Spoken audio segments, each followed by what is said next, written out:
Colorado.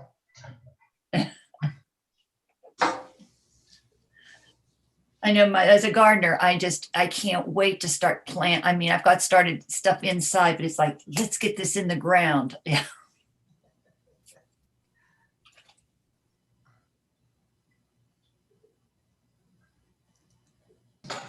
Okay, we're live on YouTube. Let me just get us live on the website.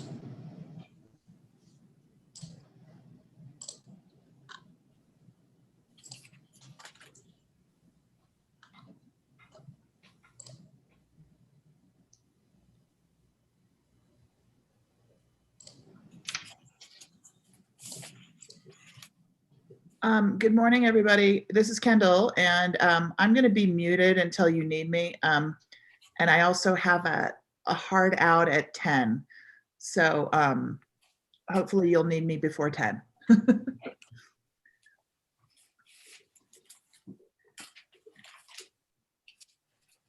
We will. I think you're right after right after Jay and Emily, so that will work out. Okay, we're good to go. And good morning, everybody. I meant to say that. Good morning. Are we ready, Laura? We are, yes. Thank you for your patience. Okay. The March 29th, 2021 regular meeting of the Cherry Hills Village Art Commission will now come to order at 9:34. Next is the roll call of members. Will the clerk please do the roll call? Co-Chair Schmidt. Here. Oh, sorry. I have one person in the waiting room I didn't notice. Let me get Sarah in here.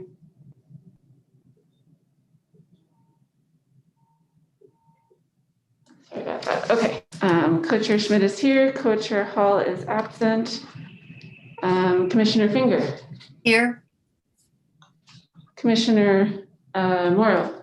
Yes. Commissioner Smith. Here. Commissioner Anderson. You're muted. Here. I did get in. Yeah. Oh, great. Thank you. Okay, is that it? I think that's it. Yep, I think that's it. Okay. Let's see, I don't believe there's any audience participation at this time. So, all right. Our next order of business is the consent of the agenda. Does anyone have anything to add or remove to the consent agenda? No? No. No? Okay. So hearing none, we'll have a motion to approve. I move that we Someone approve. like to make a motion to approve? This is Commissioner Finger. I move that we approve the minutes or the agenda. Which one are we approving? The consent agenda. Consent agenda. We approve the consent agenda. I second it. All right. Will the clerk please call the roll? Co-Chair Schmidt. Yes? Commissioner Finger. Yes. Commissioner Morrow. Yes. Commissioner Smith. Yes. Commissioner Anderson. Yes. All right. Moving on. Unfinished business. I think Jay will go with you first about the utility boxes that I think Commissioner Morrow brought up during our meeting last month. So if you would like to address that, we'd appreciate it. Sure. Good morning, everybody. For those of you that don't know me, I'm Jay Goldie, the Public Works Director for the city. So I'm going to share my screen right here. Can you all see that? Yes. Yes.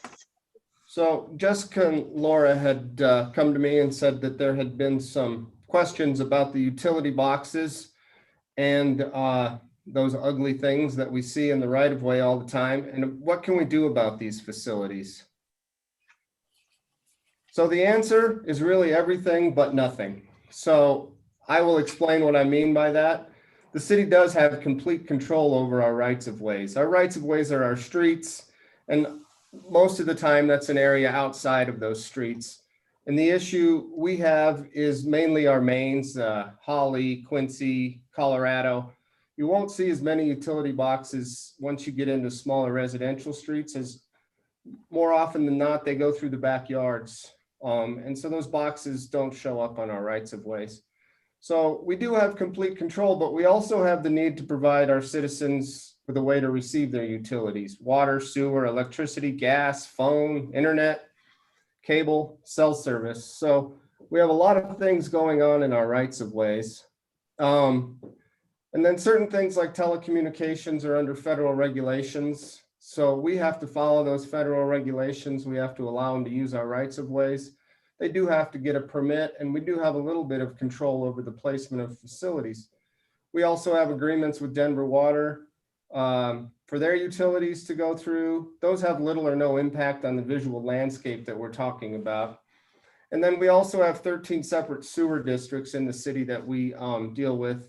Again, not a lot of visual impact, but they do take up space in our rights of ways. And so I'll show you a little bit here. This is a real quick background, but how that impacts our rights of ways. So this is what we're talking about. I assume that nobody likes. They don't like to see all of these boxes, cell towers, power lines, whatever they may be in the right of way.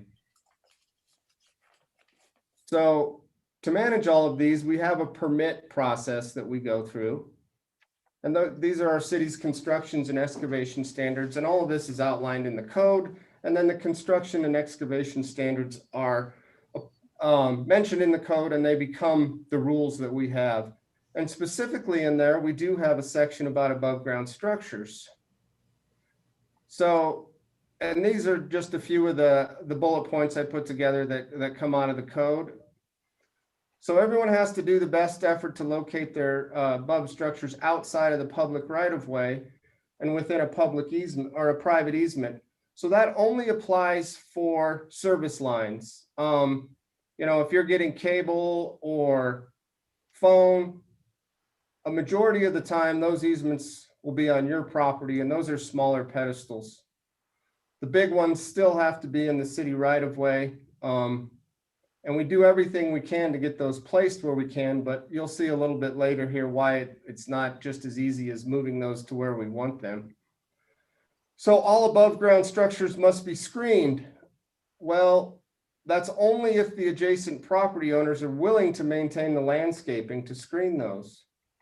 So if the landowner where the box is going to go is not willing to maintain that landscaping, then it's not required. And the city just doesn't have the staff or the resources to maintain any screening that would be required, whether it's fence, whether it's vegetation. We don't have waters in those rights of ways, so it becomes very hard and time consuming. And so now and we don't get new subdivisions, we just get single homes and those type of things. You're required to put your facilities underground. So your power goes underground to your house. It may still be above ground in the road, but your service line has to go underground. So anytime a new facility comes in, it has to go underground where practical. Unless there's existing poles, then they're allowed to use those poles if they don't want to go underground. So the big thing for us is locating those structures so they don't interfere with sight distances at intersections, for pedestrians, those type of things. And above ground structures shall be located to minimize the aesthetic impact. And so we do everything we can, but I drew up a typical right of way. So this would be Quincy, for example. We have 60 feet. In Quincy, there's an 8-foot trail. We have drainage on both sides of the road. We have the road itself where we can't put most of those utilities. Typically water and sewer are within the road, but often they're not. They're in this utility easement that we have next to the road. So once we have the roads and trails, we only have about 20 foot for all of these utilities. So we've got electric, gas, cable, phone, goes on. And then each of those have a required distance that they have to be separated from each other. So for example, the big electric mains, everybody has to stay 6 feet away from those. Gas is 2 to 3 feet, depending on the size. And then there's smaller setbacks from each of these. And then water is a big one, and sewer, they have to be separated by 4 to 5 feet, both vertically and horizontally from other utilities, and especially water and sewer have to be separated. So we have all of these different utilities that we now have to fit into about a 20-foot space. So typically, if you look at that 20-foot space, we've got red is power, orange is telecommunications, whether it be cable, phone. So typically we have numerous providers. I put 2 on this just to show for visual. Yellow is gas, blue is water, and then sewer would be somewhere either in the street or in this. So with all these separations, it becomes difficult as to where all of these utilities can place their boxes. We can't make all of their boxes go away from the street and hide them next to fence lines and things like that, because now they're crossing over each other, under, over. So sometimes you're going to see boxes that aren't tucked away or hidden simply because we don't have any other space to put them. So it's very difficult to balance all of these things. We do the best that we can, but there are a lot of instances where boxes have to go where they have to go because they have to stay away from these other utilities. They have to stay away from landscaping, whether it be trees, those type of things, and out of our drainages. So as you can see, it becomes difficult to be able to provide all of these and make them look aesthetically pleasing as we try to do. So because of the limited space to accommodate all these utilities, it becomes difficult to avoid having these utility boxes next to the streets. So that's a little summary. I can answer questions. If there's anything else you'd like to know. Jay, I have go ahead.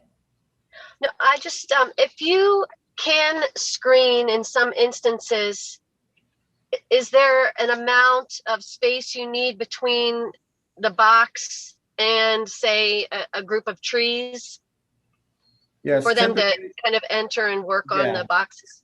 Typically, there's a 10-foot clear space wherever the door is to open that box.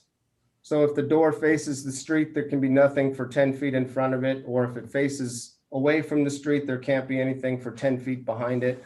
And then typically it's 3 to 4 feet around the other sides. But it becomes difficult as those, you know, if it's trees or bushes, as they mature and the roots start getting into everything, and then, you know, they trim them up so they can get to their boxes. So it becomes difficult, but it is possible. But there are certain setbacks for access for those utility providers. Okay. Anyone else? Yes, I'm the one that is so completely offended by what I think has happened to Quincy. It almost looks like an alley anymore rather than a country road that we hoped it could be. I don't understand why we can't challenge some of these people on maintenance of these boxes, maybe even coloration. And then the corner of University in Quincy by the school, all of the signs. I mean, it's visual clutter. And the few open spaces that we have to make an aesthetic or a common statement for the city of Cherry Hills Village is mechanical clutter. And at one time at Cherrymore, this was a long time before that I've lived in this home, but we challenged Comcast and they agreed to brick in their box. Unfortunately, we didn't get a chance or realize we could have had more control over how that bricked in box would look because it really didn't satisfy the problem. They agreed to put in planting, but they only showed up with 4-inch pots of plants, of course, which never had a chance to take. So I guess, Jay, what I'm saying, don't we have a little bit more control over the aesthetic than what is existing right now? or a common aesthetic? Well, we have some control, but again, if the homeowners, the utilities in most cases, except for a few of the cell providers that we have separate agreements with, and we make them screen their things, we can't make them screen those if the homeowners aren't going to maintain that. So in Cherrymore, if the HOA was going to take care of that, so, you know, we do everything we can to get those hidden, but it's becomes a maintenance issue because of the needs for water and those type of things. Could we investigate a low maintenance screening method? I Well, mean, and we have got- just even where by the new building on Quincy, look at all those mechanical boxes that are scattered in the place where really is. All the open space that is available for some kind of park or aesthetic is, I think, could be better managed. And as I say, I'm particularly concerned about the corner of Quincy and University. And then you go up to Dahlia. I'm just surprised that we can't impose something on these companies. I mean, they make a lot of money off of us here, and I think they're willing to have our business. And I can't help but think that they couldn't afford to come to some understanding of some kind of aesthetic that would be better than what we have. Well, we can continue to investigate, you know, and I've gone through a number of these with cell phone providers. We're in the middle of renegotiating our contract with Comcast. So it's something we can look into, but it's very difficult to get them to do that on such a widespread issue that we have. And I fully agree with you. It's ugly, but it's necessary. And we have to provide them some type of space, and it's not always a space that we want to give up or that is visually pleasing. And getting those, you know, if say we did fences instead of vegetation, then I think it's just as ugly. You've got these little fenced areas every few hundred feet instead of vegetation. So I'd rather have a common statement of fencing of some attractive form than the metal, mechanical, varied paints, different surfaces, and lack of maintenance on some of them. okay, it's something we can continue to look at. I just think they should be challenged. I think that these companies, I don't have to worry about them, and they certainly don't have to worry about, I mean, I don't think they come in here with the idea of improving the aesthetics. It's not on their mind. But I think we should be able to challenge them on it. Well, again, we challenge them where we can. There's a lot of regulations that say what we can and cannot do. We can ask them, and we always try to ask them. We work with them for, you know, where we can and screening that we can. But again, we just, once we tell them they have to screen it, now we have to have staff to follow up, go around the city, say, okay, this one's out, this one's out. Well, is that such a big problem? I mean, it's 6 miles of. It becomes very time consuming with the number of boxes and the number of utilities that we have. Well, maybe we could get some volunteers. I was wondering if we wanted to put a call out to the community and have, you know, a family sponsor an area, you know, and then we did that in Dallas where we sponsored a whole park and we did all the landscaping and we installed some sculptures. So then they could have some pride that they make that area look good and get recognition. I like that. I do too. I like it a lot.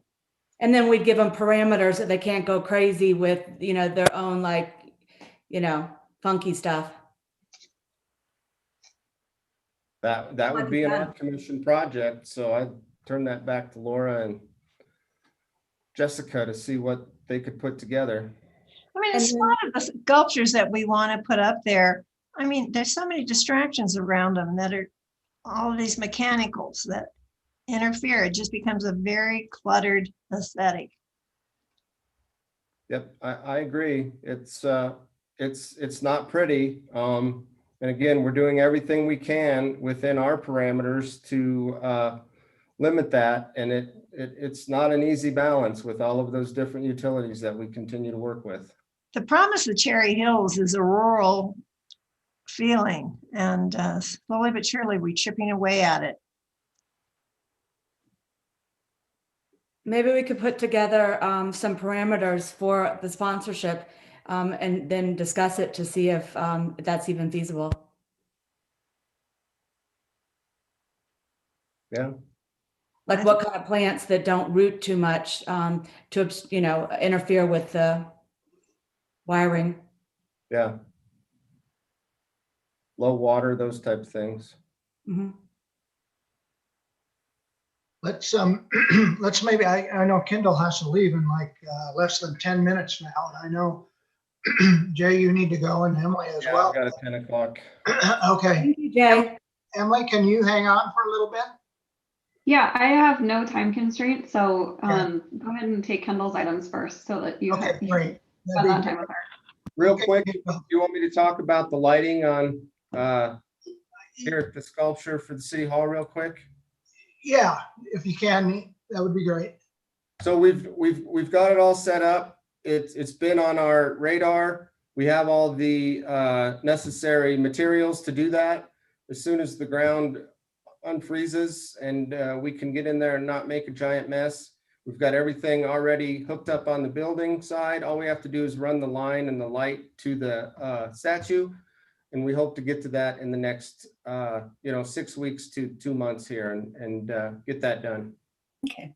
Okay, and I think I think in reference to that, Kendall, if we get an okay with the Mangolds for the new sculpture, that we might want to put that on hold for just a little bit, Jay, till we get the next sculpture in place. Okay. Are we going to change the base out on that or? We're not sure. What do you think, Kendall? I don't know. That's a great question, Jay. So if I can just drive right into it. I have 10 minutes. I begged for 10 minutes from my next meeting. So I have a little bit of extra time. So I'm not sure if we need a new base for it or not. What I need from the commission is to, and Laura has some of the images queued up, I think, and you guys got it in the packet as well. I had Rebin Swanson looking into the availability of the sculpture. All the pictures are there, and the specs and everything. And the main thing is for you guys to make a decision on whether or not that's the sculpture you want to move with. I know that Robert has accepted to do the installation of it for I think we offered 10 grand for the 2-year rental kind of thing, but we can refabricate the base to fit whatever we need. I think we'd need to do some engineering on that, obviously, but Revin would do that. So I'm not sure that the pedestal we have would fit it. I need to do some investigation, but I need for you all to just make a decision on whether or not you want to move forward with this as your sculpture for the next switch out. And then then we can maybe say that the base and the installation would be a to be determined budget item for you. But this is the existing base, and obviously that is not a permanent thing. That is something that he had for a temporary gallery show of some sort. Okay. So maybe I think to answer your question, Jay, that I think we just hold up on the lighting for a little bit till we determine what we're going to actually do there. Not a problem. Okay. Does everybody agree with that? Yes, yep. Sorry, guys. I'm in New Mexico for spring break, and this is my reality. Okay. Did Peggy or Robert Mangold, have you talked to them about an agreement on a $10,000? Were they in? in agreement on that, do you think? Revan has talked to Bob. Bob's memory is not great. But she has talked to Peggy and they have agreed that 10,000 would be great for a 2-year rental. And then obviously the cost to fabricate the base would be an additional cost. So I need to get into that with Revan. And Revan's a really seasoned public artist, and she would probably fabricate it herself and do all the work to do that. So basically, if you want me to go ahead with this, then I will go ahead and work with Revan, meet at the site, figure out if we can use the existing pedestal, what we need to sort of fabricate a new base for it. And she would refurbish everything, make sure it all turns and it's all kinetic and works perfectly. So that would be probably an additional cost, and Revan would be the one doing it since Bob doesn't work in his studio very much anymore. Okay. Do we want to get a cost estimate on that before commission makes the final? I can get an estimate for the base cost. I just wanted to know, I don't want Revan to do any work until I know that this is the sculpture you guys want to put in that place. And that place is at Clarkson and Quincy? It's the The university. where This is the one that replaced the relay. it's to replace really where the Wayne Salge piece is right now. Okay, I just want to make sure it was protected. It looks like people could vandalize it. Well, and that's the other thing is that, if we're putting it on the existing pedestal, can she fabricate a new base for it, and will it be safe? I think we might need a sturdier solution for that. I just don't know. I have not actually seen this in person, but we'd need to do some engineering as well. So that's a usual cost that you guys have to pay for. So I guess what I'm asking for is a decision from the group that you want me to move forward with this sculpture as our next sculpture. And if I just need to get cost estimates for these things before you can make that decision. I suggest you get cost estimates. I just don't want Revan to do any work. This is an independent artist, and I don't want her to have to do a lot of work if we're not gonna make the decision to do it. Right. I'm just trying to protect her because she's not, she's she works from project to project. Well, We do kind of need to know how much more we're talking about because our budget is very tight as it is. Right. So, yeah, I love the kinetic part of it, but redesigning the base is kind of a concern. And it can be very inexpensive to over the top, and we just need to know. Can we give them a parameter of what our budget is? Like, is it 12,000 all in?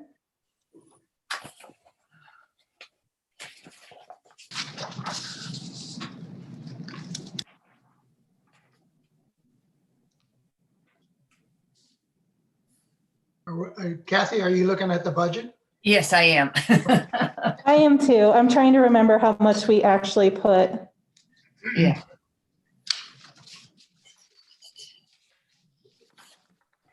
So with everything that we do have, well, no, never mind, because the city still has. Mhm. I'm going to revise your budget real quick, but take out the permanent sculpture amounts that we have in there since we won't be doing that. Okay.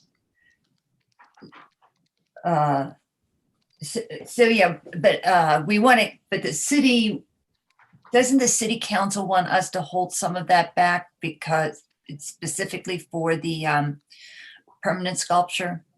Yes. Well, that was my recommendation, is that we hold the additional funds that we were given for the permanent sculpture back.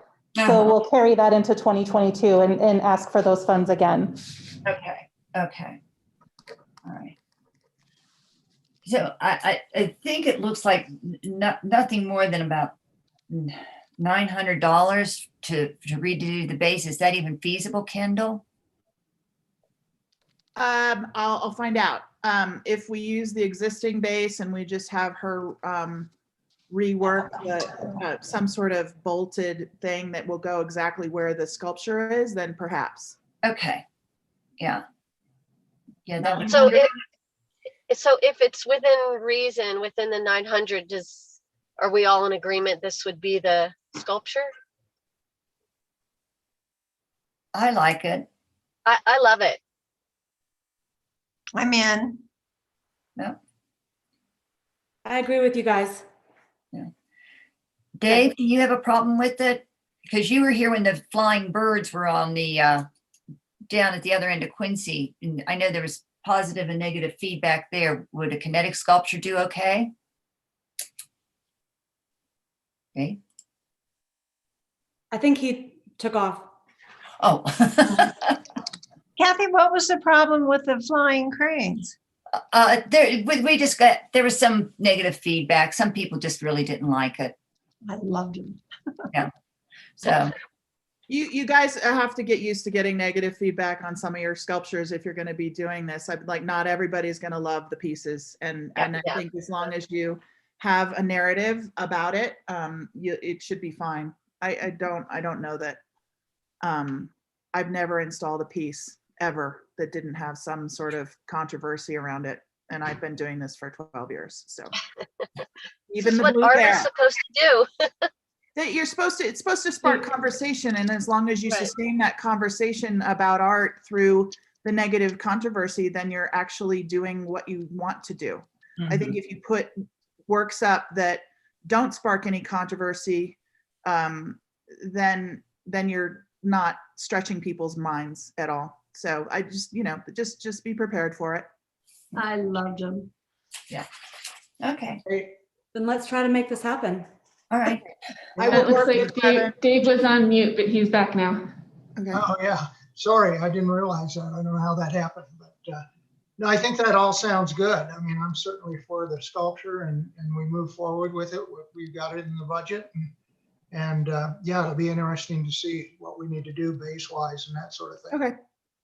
I will, I'll pursue that with Revan, and I will have her kind of think through the base. I'll meet her at the actual place soon, and we'll think through what options we have for $900. Okay. Okay. Kendall, quickly to have before you go, did you get a chance to talk to Emmett Culligan? Yeah, so Emmett is, Emmett's like, oh my gosh, this is the third time or second time that they've moved the sculpture. He was kind of, I could hear his eyes rolling on the phone call, but he said absolutely he'd be okay with moving it as long as it's not in a place where it's like a playground.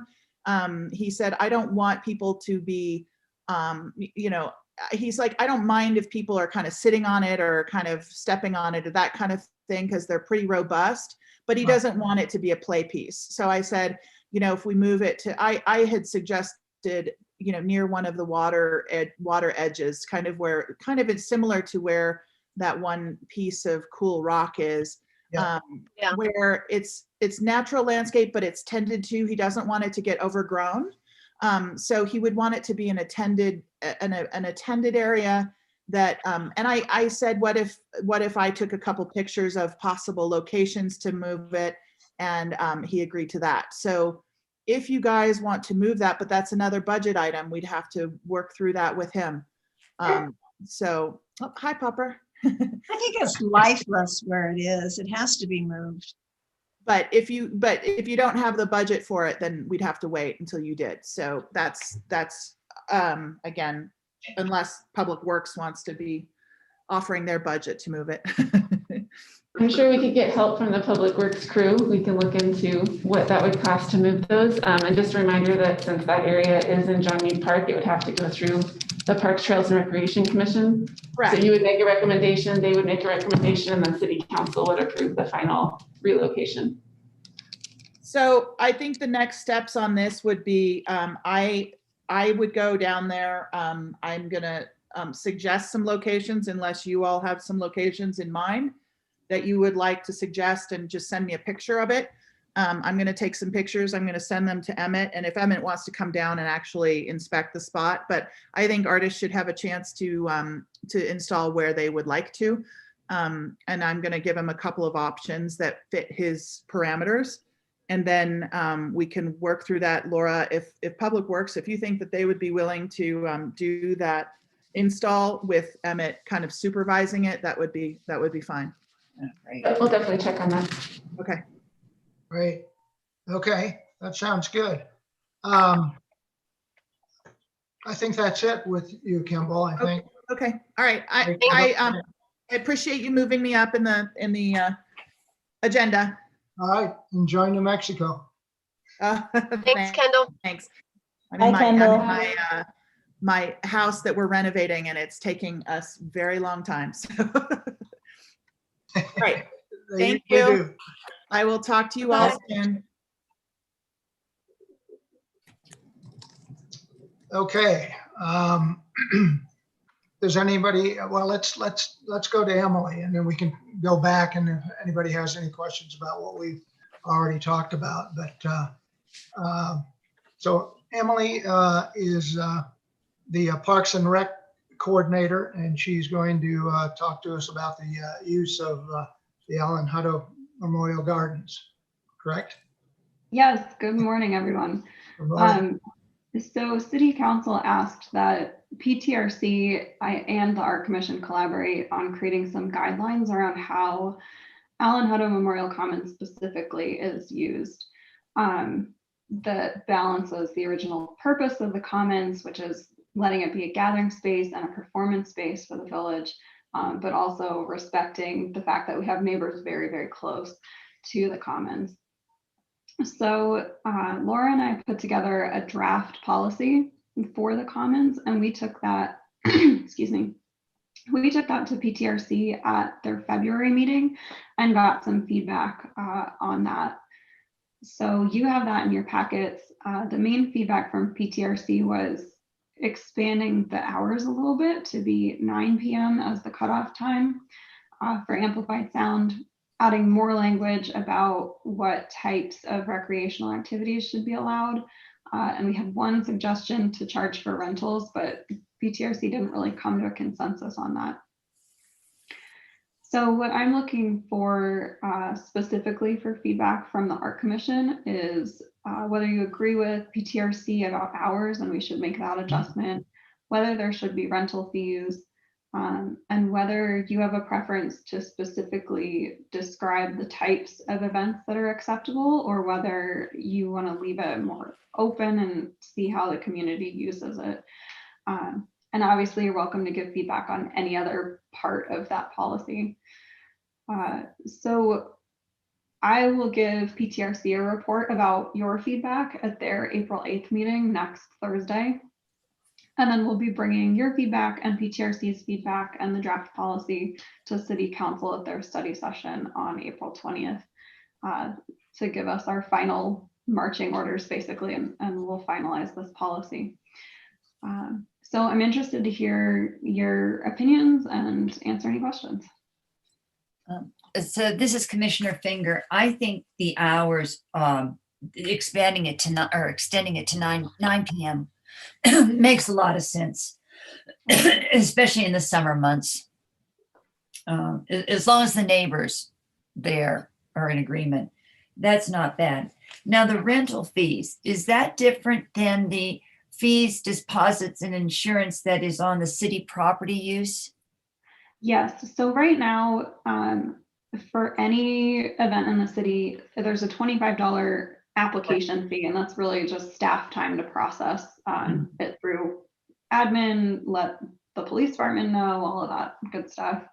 And then for a lot of larger events or more complicated events, there's $120 cleanup deposit. So we would hold on to that if we needed to, pick up trash in the park afterward if it wasn't cleaned up properly. There isn't really a fee to use the space. Like there's no rental fee for anything in the city right now. So we'll be having a parallel discussion about John Mead Park Shelter and whether that should have rental fees. We kind of haven't gotten to that. Haven't gotten to that step yet, but it's coming up very quickly because we're starting to get requests for it. So when you say right now, requests, is that like for weddings or just for picnics or birthdays? It would really be just to reserve the shelter, I think. That's how most other cities do it. So you could come and have an event in the park, but if you're not really reserving an area, it's not, there isn't a rental fee. The rental fee is really like if you wanted to have a birthday party in the shelter, and that way you're kind of taking over that space for a 4-hour block or whatever the determination would be. And then, so how are they anticipating that for the, when it's not the shelter, it's just the park at the, whatever, the John, the Commons? How are they anticipating, like, if there was a rental fee, then that group had that section and nobody else came in, or what were they anticipating? I don't specifically know what PTRC was thinking. I mean, I think it's, if you were to reserve the space, if you're reserving Alan Hutto, it basically means if somebody were to try and have a picnic at 8 p.m. that Saturday night, you could say like, no, we're having a little concert here, like, and we have reserved the space, like, please move your picnic to the other side of the park. And that way, you know, your reservation gets you that stage area, the access to the electricity that's there to, you know, set up sound and that type of thing. Okay. And can I just add, at a staff level, when we were kind of putting this together, one thing we kept coming back to is we want to make Alan Hutto Memorial Commons accessible and easy to use for the elementary school. So that's one reason why we didn't put more restrictions in a lot of cases. Okay.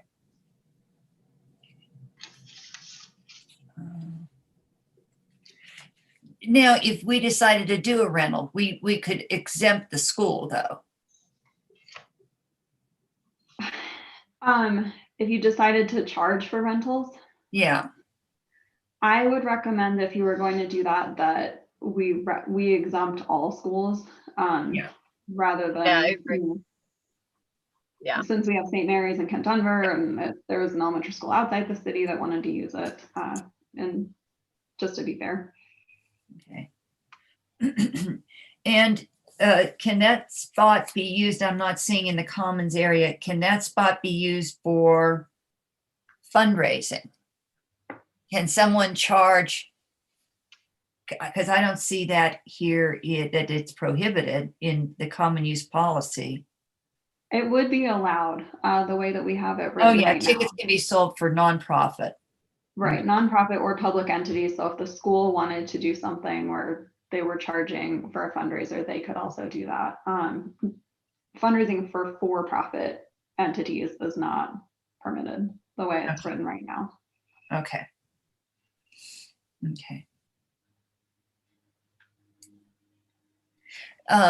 God, I hate to be next question. So you talk about the use of electricity and all that stuff. How does that affect the city's budget? I mean, we don't know yet. Is really the honest answer.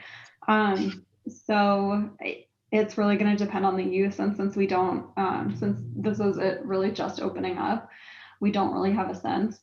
I will say, you know, some cities do charge for use of the electricity. In Denver, it's like less than $10 an hour. My recommendation would be not to get that far into the weeds. I think we can have like a year's worth of use and then reevaluate. But if we're going to start charging fees, I would think it would be easier from an administrative standpoint to just say it's $25 an hour, or it's, you know, whatever the case is, rather than to get as detailed as Denver is with charging for electricity separately. Okay. It does seem like it would be evolving, because you don't know if there's going to be controversies based off reservation and people already, you know, wanting to be there. And then you might have to tighten up after you open it, as you see what kind of problems arise. Yeah.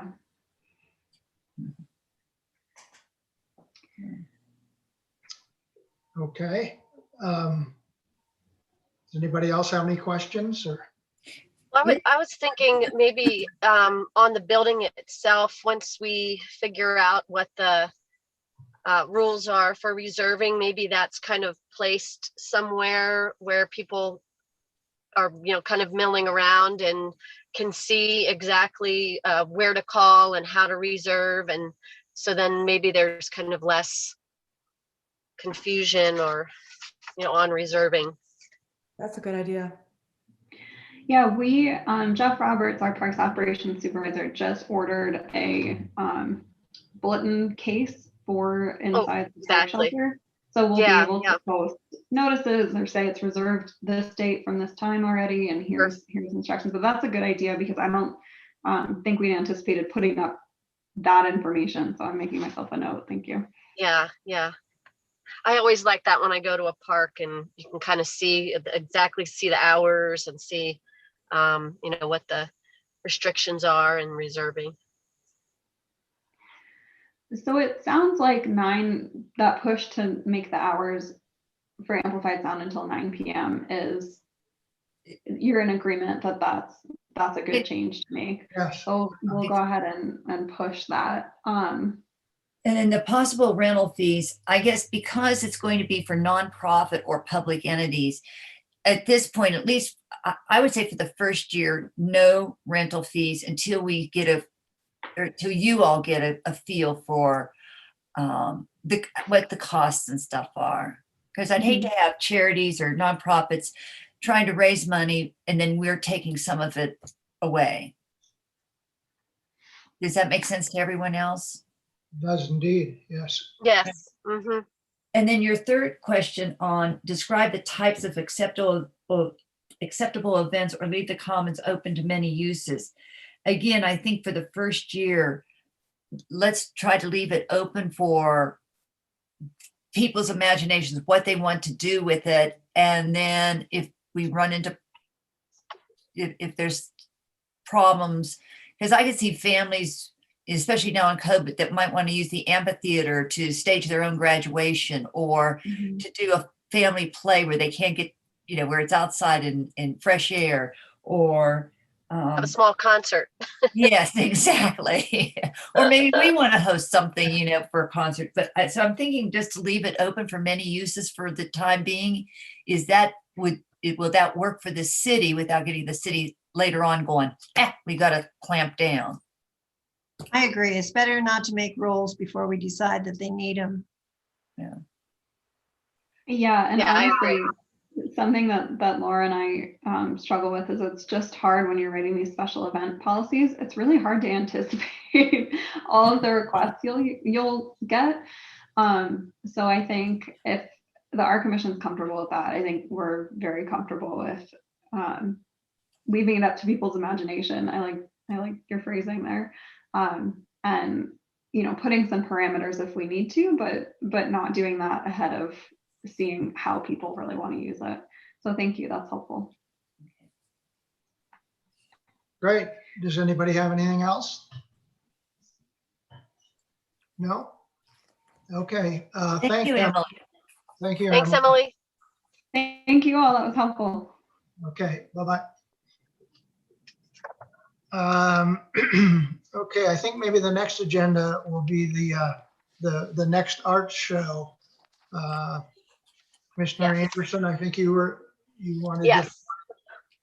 Yeah, so I have quite a few things. It got a little more involved than I thought it might be, but I did approach the Colorado Watercolor Society, and they were very interested in doing something. But they had a lot of questions, and I didn't have some of the answers for them. So one of the questions was how many, I think you said you've done 2 art shows before.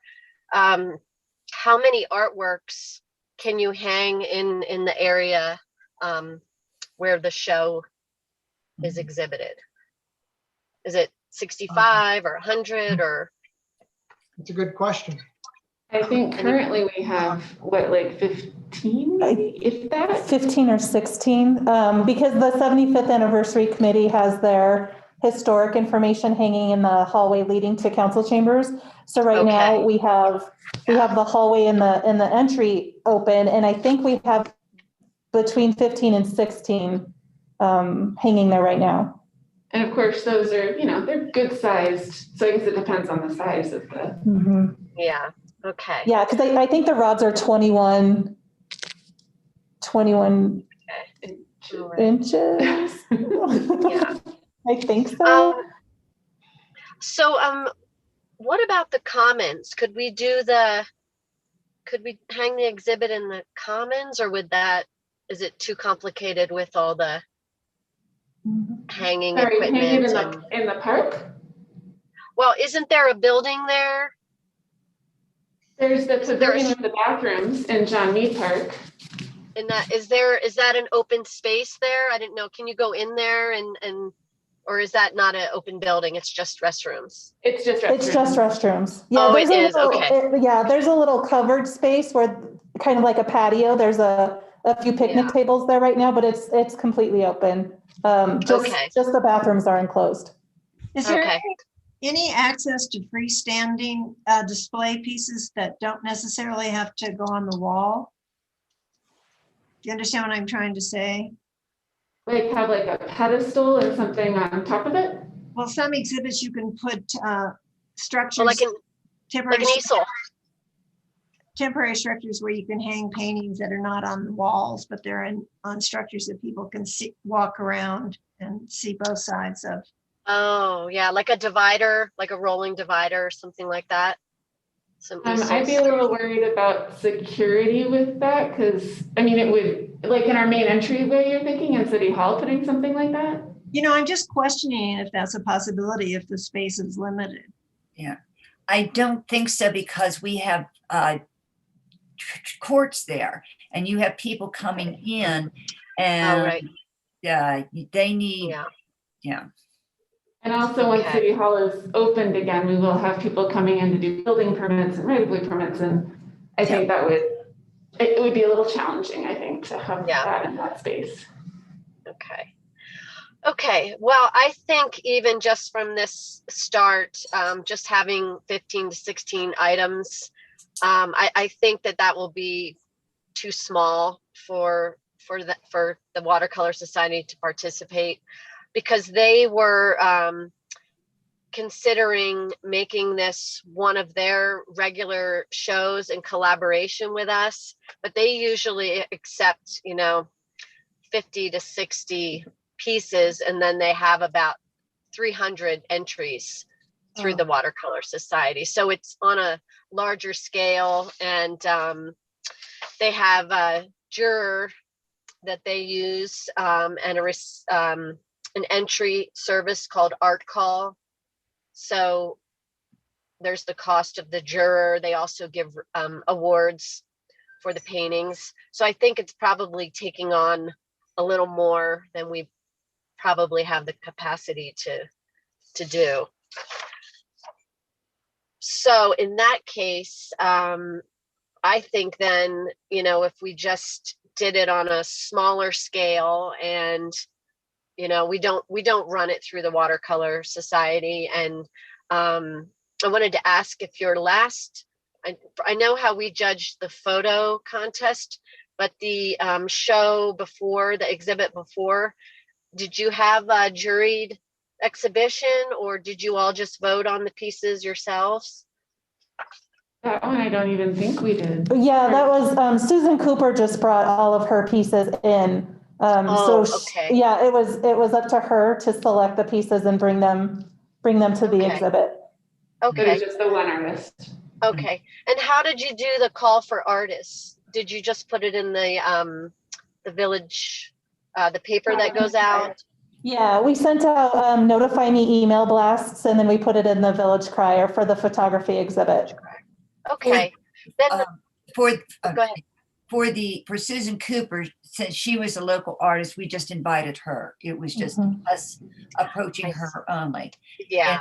And the other, like I said, the photos, it was just a lot of photographers because they weren't professional. It was just you know, whoever Right. took photos. And then I had the one gentleman come and narrow down the award, he went through all the pictures and narrowed it down, and then we voted ourselves. Okay. And So, then I paid him I paid him. It didn't come out of the budget. okay. All right. So I'm thinking then, if we want to do the themed watercolor show, that I can just arrange it, or we can arrange it with our own parameters and kind of do a similar call as you did for the photo contest, and just keep it on a smaller scale. And I have a painting instructor that I work with. He's a professional artist, and he's done some juried shows, and he's volunteered to jury the show for us if we wanted to kind of go that direction. And you know, we could do a couple awards if you all were interested in doing something like that. But I think by the looks of this, it's getting a little too grand, doing it with the Watercolor Society. And I think that, you know, doing it on a smaller scale kind of fits our community, you know. So whatever, you know, you guys want to do is fine with me, but I'd be happy to kind of get it going. I like the idea of the professional juror, because it could act as like kind of an education for people about what the criteria he's judging on. I think that would be really, really great for the community. Yeah. Okay. His name is Boris Shoshinsky, and he's Russian, and he's lived in Denver for probably 40 years, for a very long time. And he's, you know, very involved in the art world, but, you know, he's a little more on the retired side, but he teaches at the Mizell Museum. And yeah, he'd be great, you know, to work with. And he loves the idea of the themed watercolor show. If we're kind of going to stick with that, we were talking about doing Colorado landscapes. So, but I think we could get some really, you know, interesting pieces. Will they be for I think sale? that sounds great. Yeah, if we want, yeah, they could be for sale. And did you charge an entry fee with the photo contest? No, we did not. No. Okay. No. Okay. Yeah. So, you know, we can talk about, maybe we can do, you know, a couple awards, and I'd be happy to donate some prize money for best of show or something like that. I wanted to ask about timing. Are you still thinking October would be the time you'd like to do the show? When did we say this show's up till the end of May, right? Mhm. So then we usually want Duke Beardsley's, we do like 6 months each. So if we were to do Duke Beardsley's, get those back on the wall for 6 months, that would be November. November? Okay, yeah, that's great. All right. We get into the holidays there. That gets a little tricky with scheduling an event around the holidays sometimes for people's schedules, but Yeah. We could do Okay. a suggested entry fee, like just suggested, and that might offset the, you know, the prize money. Right. And reception too, right? We do a small reception. Put the money towards that also, unless that's in the budget. Do we have that in the budget? We have the annual event reception, but we don't have an exhibit reception. Right, okay. Okay. So how much time between the call for entries and the exhibit did you have for the photo contest? Was it sort of like a, you know, June or July deadline, and then the show's in November, or maybe we don't need that much time? I want to say we ran it in the crier 2 different times, didn't we, Kathy? I think so, yes. I thought we had it in there 2 different times, and then we received the photos and we brought them back to the commission to make sure that those were the photos, the types of photos that the commission wanted to see in the exhibit. So it took Okay.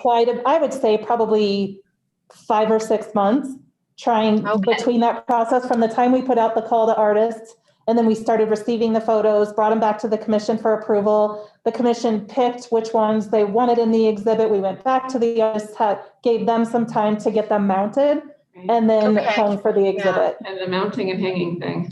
Yeah, we'll probably need, now that we know, but I mean, these would be watercolors, so these would be different because the photos we had, those were a little tricky. Yeah. But yeah, if it's on canvas, that would be way easier. True. Yeah. Let me ask you, I don't know, would it be worthwhile to do it in conjunction with something like the barn tour or something as far as involving more people? Do you understand what I'm trying to say? Yeah, the barn tour, they pretty much want to do their own thing because that's their own fundraiser. Okay. I could see that. Yeah. They They way early on, even before I was on, the art commission helped them set up their art show at the barn party, their thing. And so they kind of do their own thing, but they're pretty much, that's their fundraiser and they want to keep things sort of separate. That's understandable. Yeah. I mean, Sarah, what is the lead time of doing a project of watercolor? Because I mean, they have to paint it and I mean, doesn't it take quite a while? Yeah. I think 6 months, sounds like a good amount of time, to maybe have the deadline. Well, we have to go through the process. So, yeah. So what are we in April? People will paint them specifically for the show? Yeah, I think like 3 months. Probably. If we could get the call out now or in the next month, and then what are we in April, May? Then have the deadline be by July. Would that give us enough time? July, August. So we put the call goes out. The call we have to have you'll have to have it written by April 15th to go into the May thing. So the first call won't be out. People won't see it till about May 10th. Is that right, Laura? That's about when. Yeah, it's usually the second week of the month. So around the second week in May is when they'll receive it. So you want to do it May. You want to do one for May, and you want to do one that'll come out in June. And have the deadline as about July, the middle of July or something like that. Yeah, I would say probably the end, middle to end of July to give enough time. Okay. So so you need it written up and by April 15th, you said, right? Yes. And I can send you examples of what we used in the crier for the photography exhibit. So you have an idea. Yeah, that'd be great. Okay. Okay. That sounds good. And is everybody in agreement for a theme of Colorado landscapes? Yeah. Yeah, that'd be great. Okay. All right. Okay, I think that's kind of it for me. All right. Colorado landscapes, including emphasis on Cherry Hills Village landscapes, or just wide open. Yeah, well, maybe wide open. I don't know, because I know a lot of the watercolorists kind of live all over the place. If we use the photography exhibit as an example, a lot of feedback we received from the artists was it was harder to get Cherry Hills Village specific examples. They more had Colorado wide examples that they wanted to show, and we were trying to get it more Cherry Hills Village specific. So it might be better to sort of do what we did in the photography exhibit, have a best in show for Cherry Hills Village as a winner, and then do the other ribbons from there. That's a good point. At least one artist said, "Oh, there's a Cherry Hills Village ribbon. Well, I have this other photograph." And like, "Oh, sorry, the deadline's passed."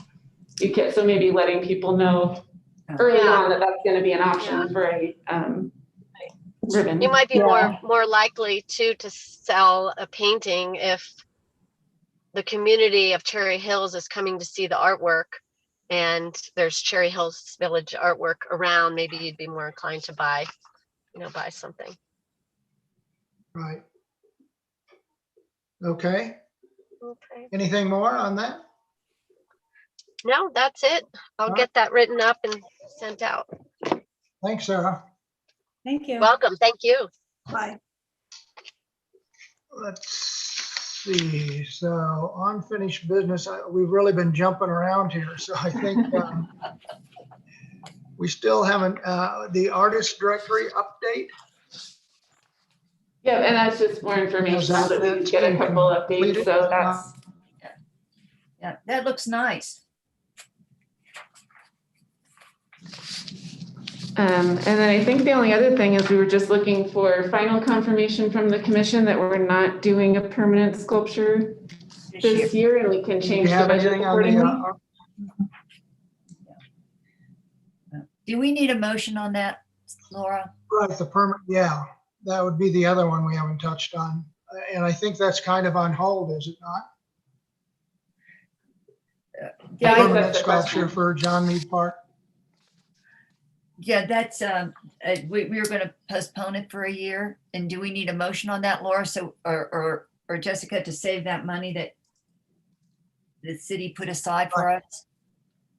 Sure, or just more a general consensus, because I know we did have it on hold. So if we can get consensus from the commission that it will be for sure on hold, and we'll ask city council to carry those forward into 2022. I don't think it necessarily needs to be a motion, just an agreement. Okay. I agree. I agree.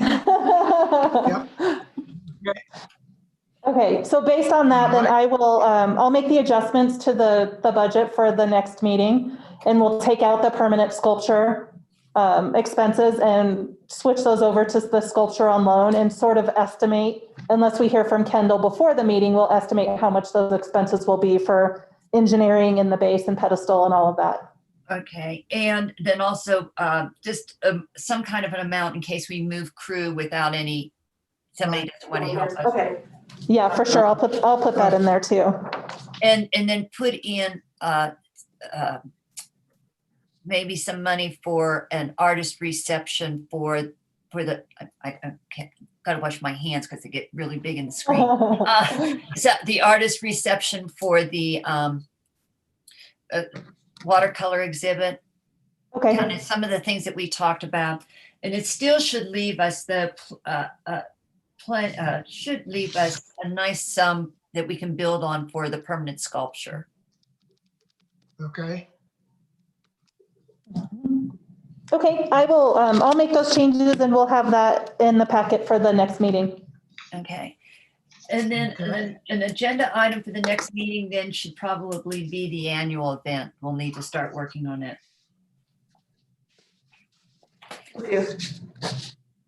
And hopefully we'll know more about COVID, what we can do and can't do.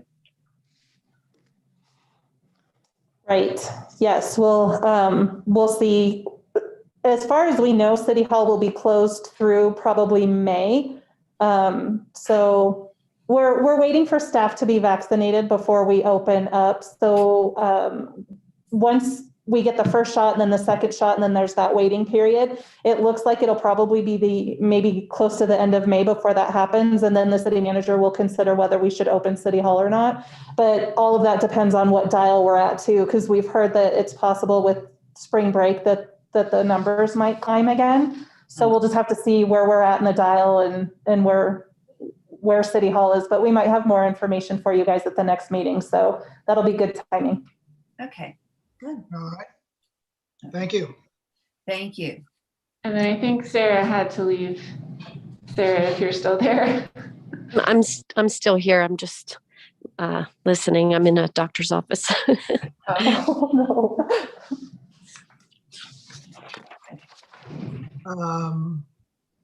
Okay, I think that's it for unfinished business, right? Mhm. As near as I can tell. So I guess we move on to new business. I don't know that we have anything there. So the next thing would be reports. I don't think, no reports from the co-chairs. The village crier. It sounds like I'll be working with Sarah on putting together the watercolor articles. So I will send her some examples of the articles we used for the photography exhibit, and we'll get that put in the May issue. We'll kick it off in May. Okay, Okay, thanks. that sounds great. I could put together some framework if we wanted to talk about like family sponsorship of the areas to for the electrical stuff that, and you know, that there's a problem. Great. Just so we can look Yeah, at and it. we'll double check with Emily to see if that's something that PTRC needs to be involved with as well, since if any of those are in a park, they might have to have approval too. So we'll work with Emily on that too. We'll add that to the agenda for next time. Okay. Okay, that Yeah, sounds good. if you could give us some of your thoughts though ahead of time so that it's in our packet, that would be great. I liked your ideas. Yeah, and I then did. that I would be a did real too. coup if we could, you know, fix that. Okay. So Emily, we'll email you a deadline so that way you know when we're planning on sending packets out. And then if we can have kind of your framework before then we'll include it in the packet.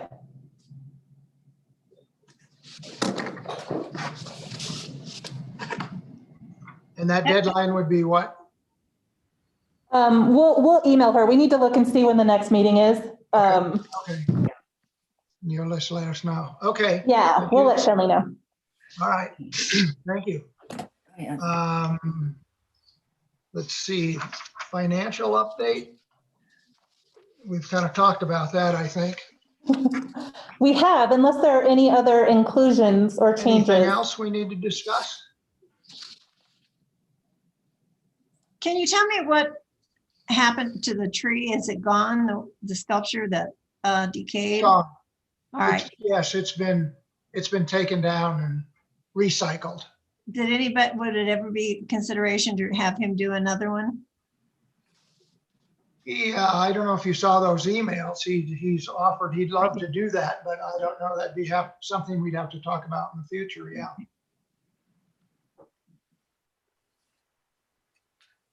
Anything Yeah, I think that'd be else? great. Okay.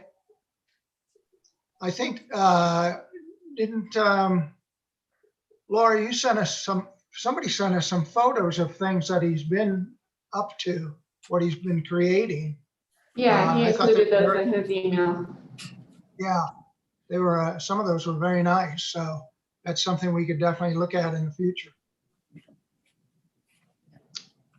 Okay. Anything else? I just wanted to let everybody know that the deadline for applications for the Art Commission was last Friday. We did get several. And so we have 2 council members that'll be reviewing those applications and making recommendations for appointments to fill Allison's vacant seat and then to replace Kathy at the end of her term in May. Do we get to see those names or have they been published at all? No, it's not usual that the actual commission or board is involved in that application process. Okay. It's up to council to do that normally. Okay. That's exciting. Anything else? No? So our next meeting is the April. April. 26th? Oh, when is our next meeting? April 26th? Yeah, Yeah. April 25th, 26. 26th. 26th, okay.